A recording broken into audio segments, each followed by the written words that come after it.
Katsokaa, mulla on täällä hieno yksiö. Tässä on tämmönen eteinen, ihanon hieno eteinen, mistä tullaan sisälle. Tää on tietenkin sitä varten, kun tää on eristysselli.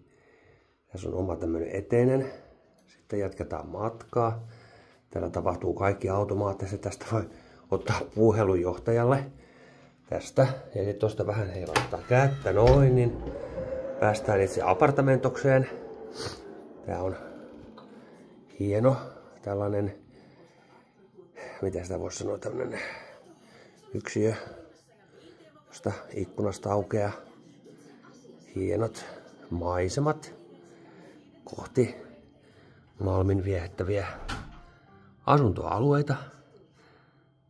Täällä näkyy auringon nousu, se on tuolla, mutta kohta se nousee tuonne taivaalle.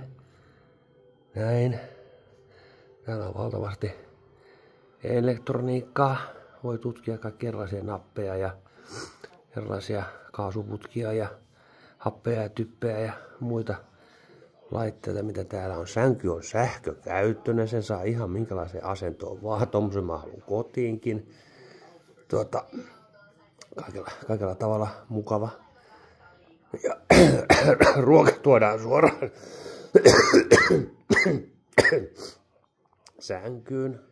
Ihan kelpo mössöä. Ihan siis tämmöisen 5 tähden hotellin aamiaisen pieksee suoraviivaisuudellaan ihan hyvin. Ja valtavan kokoinen kylpyhuone. Täällä voi konttailla ja kaatulla ja ottaa kiinni vaikka mistä. Pääsee ylös ja jos vähän huimaa heikottaa, niin nappeja joka puolella, josta voi pyytää apua. Ja kaikkien parasta täällä saa olla ihan yksi. Ei tarvitse kuunnella kenenkään muun valitusta ja voivottamista ja sekopäisiä puheita. Ja telkkarissa näkyy niin paljon kanavia kuin näkyy HDTV-kanavissa. Voi viihdyttää itsensä ihan silleen kuin olisi kotonakin. Netflixiä nyt ei ole, mutta en mä nyt siitä aio reklamoida. Tämmöiset ovat olosuhteet Malmin sairaalassa. Kaikkien parasta on sanoa se, että henkilökunta on aivan helvetin kivaa. Todella mukavaa. Siis täällä ainakin tuntee olonsa sellaiseksi, että susta välitetään. No niin, terveiset lähti sairaalasta. Morjes!